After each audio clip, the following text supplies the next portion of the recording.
So welcome to another edition of Sawdust. In Rhode Island, water is everywhere. So later in the episode, we're going to talk about how we harness the power of that water. But first, let's check in with Garrett. He's trying to figure out how to keep water away. I'm Jeff Sweenor of Sweenor Builders. We have been building on the coast for over 30 years. Our team of craftsmen and design professionals are committed to delivering the best practices in custom home building. Our end product has to be beautiful, highly efficient, and use advanced building science to stand up to harsh coastal conditions. On Sawdust, we bring you behind the scenes to give you an inside look of how we do it.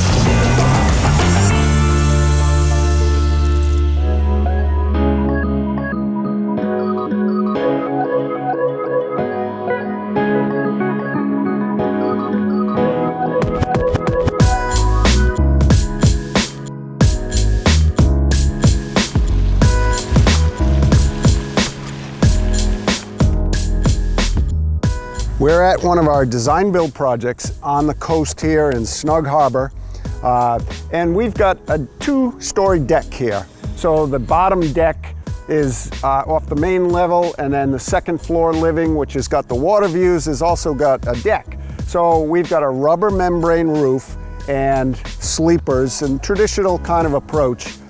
But remember, water is the enemy. So we are constantly trying to find solutions to mitigate water and to help preserve the life of a house. But one of the constant problems that we see with these rooftop decks, these rubber roof, you put sleepers down, you've got a little bit of pitch, and you know, one thing that we've noticed that over 20 to 30 years, there's a fair amount of debris that accumulates down through the deck boards. That debris sort of gets to the edge, and there's a little bit of a buildup at the edge where the drip edge meets the gutter.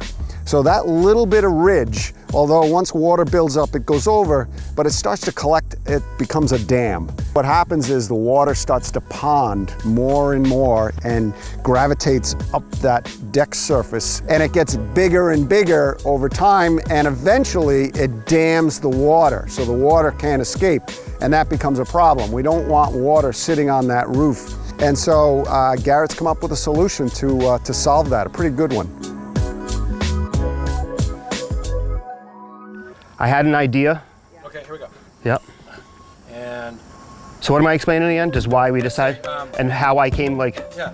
All right, so let me start over. Well, we're about to put a deck down on top of this rubber roof covered porch. And the rubber roof's watertight, but once we put this deck down, we can never get to this rubber ever again. And we gotta make sure that it's always gonna be clean and water's flowing off the deck. The deck's pitched, so water is gonna run off the deck, but over time with sand, dust, dirt, debris, and who knows what else, that stuff could get trapped underneath that decking, blocking the drainage, creating a problem, getting caught underneath these floating sleepers, because these pressure treated sleepers are not fastened through the rubber. The rubber is not penetrated, because we definitely don't want to do that. I have done a lot of decks on top of rubber roofs like this in this type of sleeper system. And I know that the problem and the worry that all builders have is burying this rubber roof that we can never access again. And God forbid there's ever a leak underneath this finished space. You'll see water stains and what have you. So I had this idea to once and for all protect the rubber roof with this sheet metal system, kind of solve this problem. So we have a sheet metal fabricator. So a quick phone call to Jay, then a day later, my material's here. So we've already completed most of the deck, but simply these pieces lap over each other. They just sit down over on top of the pressure treated sleeper. These pieces also space the sleeper properly, 12 inches on center, which is the best way to space this type of decking. So this also stiffens the deck and the sleeper system and keeps it all together before the decking even goes down, and we're not just relying on the decking to keep itself square and rigid. So right here is really a perfect example of what's going to build up over time underneath this deck as the years go on. Sand, dust, dirt, debris, you name it, is gonna fall onto this deck over time and fill these bays. Water is gonna rush out, but not with enough pressure to wash or rinse it out. So what we have here now is, it's a drainage system, it's a rubber roof protector, and it's also my decking fastening system. So the deck is 14 foot 9 inches. So I have 15 feet worth of material here. This is a 5 foot length, and then I have a 10 foot length that will lap over the top of this. Typically sheet metal, the easiest bends, they come in 10 feet lengths. So I just lay that over the pressure treated lumber and just throw a nail. These are 1¼ inch roofing nails that will not penetrate our 1.5 inch thick pressure treated lumber.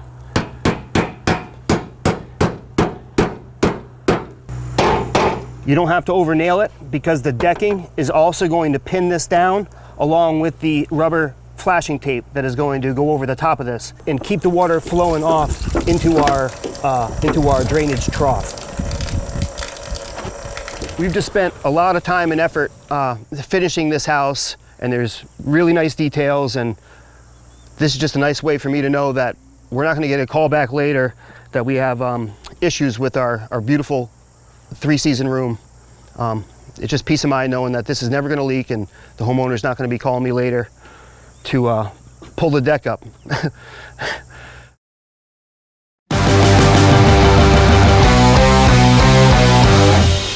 Hey guys, I'm Ryan Sweenor and this is my tool belt. So this is my setup that I use every day for framing. In here, I have all my hand bangers, some 16s, and I make sure to keep them all facing the same way so that I can easily just run in and grab them. Here's my gun nail pouch, and a nice healthy handful of galvies right there. Just grab it in, you don't have to think twice. And here, I got my speed square slot. Back here, got my hammer. I think you can't beat the feel of a wood-handled hammer. I like a beefcake hammer so that you can really make wood your bitch and sink some stuff with ease, I guess. Cut, like the little D-ring in the back. I think it's nice and easy, pretty second nature at this point. Last thing on this side, we got the Stanley Fat Max, the best tape measure that you can get, partly because it's got a nice 11-foot reach, which is really convenient if you're trying to save yourself trips up and down ladders, and if you're just trying to poke your camera lens.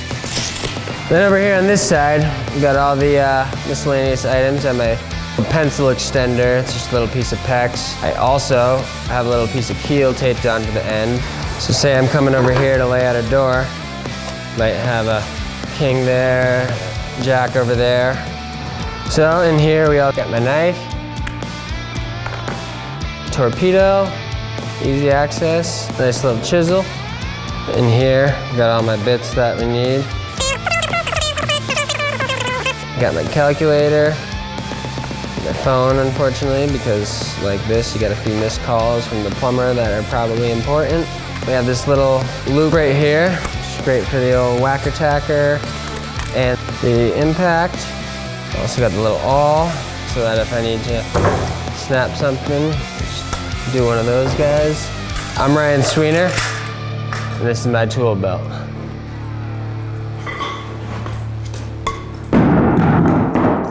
Take 17!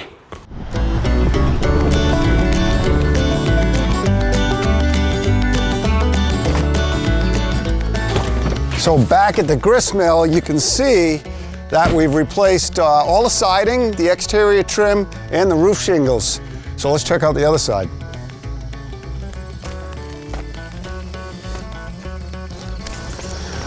Wow, this side looks great also. And we've even got the sign back up. So we've finished this. Now the next up is the pond. So you'll see up at the pond, there's a dam and then a sluiceway, a waterway for the water to travel down here to the grist mill. And that was in need of some repair. So we teamed up with Landscape Creations, John Zeil, and we partner with him very often for many years now for our landscape projects. He's going to help us repair the dam, repair the sluiceway. Let's go see what he's up to.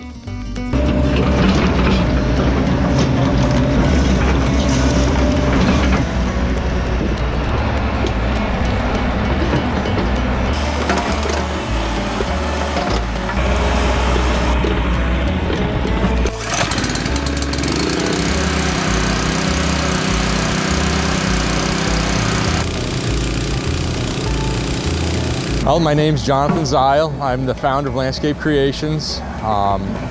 We're a landscape construction company located here in South Kingstown, Rhode Island.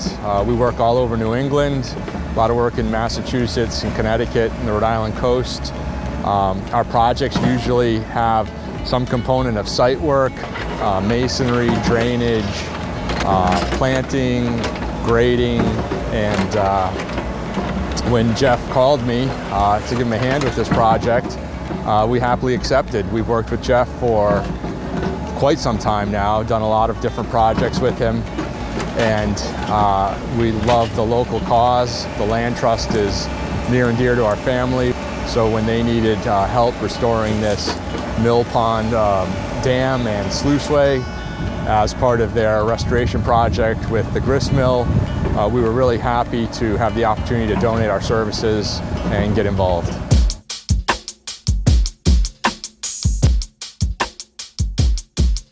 Our involvement in this project has basically been to do two things. The first was to clear the sluiceway. The second part of the project was over here. We have water weeping through the earthen dam, through the pipe, around the gate at the end of the pond, and that gate's used to control the water coming into the sluiceway. Okay, behind me is the mill, ahead of me is the pond. I'm standing in the sluiceway. Our involvement in this project was to make the sluiceway as efficient as possible. We cleared out brush, we smoothed the sides, we smoothed the bottom. It's seeded now to help with erosion control. And there's been a path created on top so that the public can come, see the demonstrations in the mill, walk up to the pond, see the pond, understand the whole process. So when we got here, some of this work had already been completed in another phase. But that end was very, very overgrown on the sides, on the banks. You couldn't actually see the mill from here. So we had to clear the brush. Then we had to reshape the top of the swale, kind of continue this, and use topsoil. We used some gravel fill. We moved some stuff around. In this phase here, you can see we have hydro seed on the slopes. There's a little green fuzz. It's already starting to grow. We did this hydro seeding a week ago. The mulch that we use is actually a special product that we were exposed to back in the days when we did a lot of golf course construction. It's designed for slopes like this. It's called a bonded fiber matrix, and it stays in place for months actually, so the grass can germinate. So it's designed for steep slopes, and that's why we specifically use it in this application, so that the seed would grow.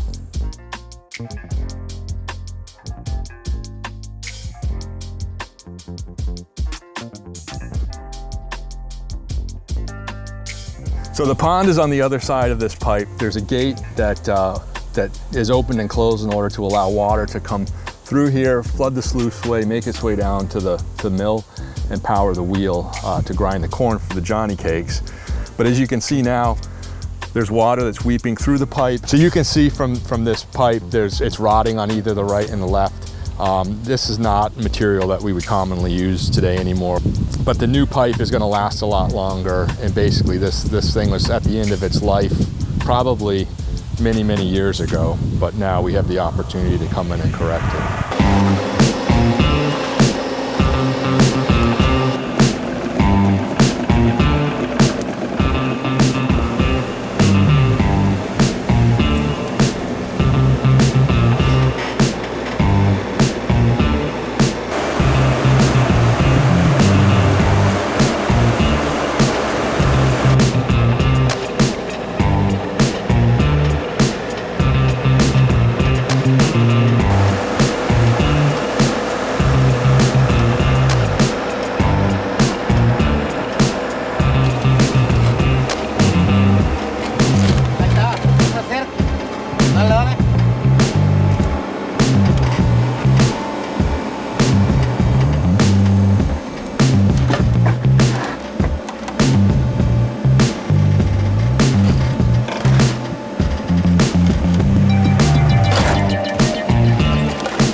have put a concrete pipe through this existing metal pipe, extending it out to where the pump is, maybe beyond.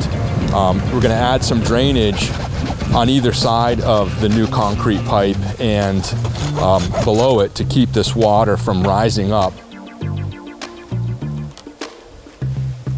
And build a head wall for the new dam.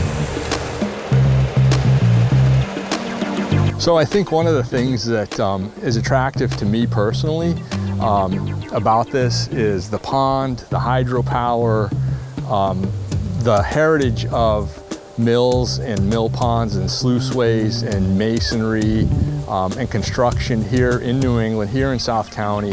It's fun to be part of a community that appreciates and values things like this. That's what the Land Trust is all about, is preserving, you know, the land as it is, the heritage of our area. And so it's just, it's an honor to be a part of it, and it's just something that is really important to me and to our company as a whole. Wow, this looks really great. A month later, grass is coming in really well. You can see that they've already mowed it once. Before long, we'll be flowing water down this sluiceway. Thanks for watching another episode of Sawdust. If you like what you see, hit the like button, leave us a comment, subscribe to our channel, and share it with your friends. And tune in every Wednesday where we take a deep dive into coastal building. See you next time.